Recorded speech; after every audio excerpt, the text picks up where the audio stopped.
Հուսով եմ YouTube-ը չի արգելափակի։ Դիրիժորը հայ, կոմպոզիտորը հայ, մշակողը հայ, մենակատարը հրեա։ Կոմիտաս չինարես։ Մենակատարը Միշա Մայսկինը։ Դիրիժորը Ջորջ Փարլևանյանը, իսկ մշակողը Ալեքսանդր Իդիդյանը, իսկ նվագախումբը Սլովենիայի ազգային ֆիլհարմոնիկ նվագախումբը։ Լսենք, տեսնենք, հիմա կարանք sense բան ստեղծենք, որ փոխանցենք մեսեջներ, ոչ թե մշակենք ընդհանրապես ստեղծենք։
Այդպես դեպք չի եղել, որ ես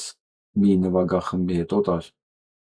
հայկական գործ, կարևոր չի ինչա, Խաչատրյան, Բաբաջանյան կամ Կոմիտաս, որ ես ղեկավարեմ ու չզգամ, թե բանը, այդ երաժշտությունը ոնց ասես միանգամից հավաքում, սես մագնիսի նման այդ նվագախումբը։ Մոռանում ես, որ դա հայկական նվագախումբ չի։ Սենց հայկական երաժշտությունը սես քաշում հավաքում, սենց ու սկսում են հայերեն շնչել, սկսում են հայերեն երգել այդ գործիքներով։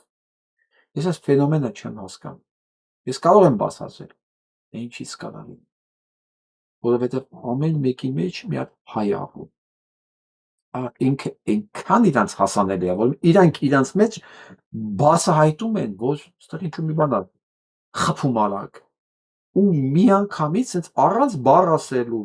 ոչ մի բան չես նկարագրում, ինչ ես ուզում, այնքան բնական այդ ամեն ինչը գալիս է, սենց էմոցիան սկսում է հոսել այդ երաժշտության մեջ։ առանց որևէ բան բացատրելու։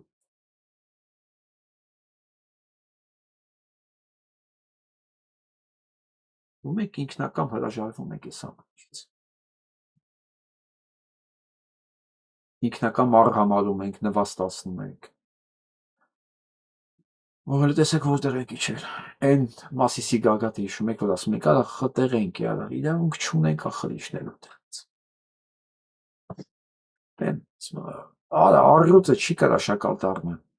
Չպիտի շակալ դառնա, դա հակասում է բնությանը, մեր բնությանն է հակասում։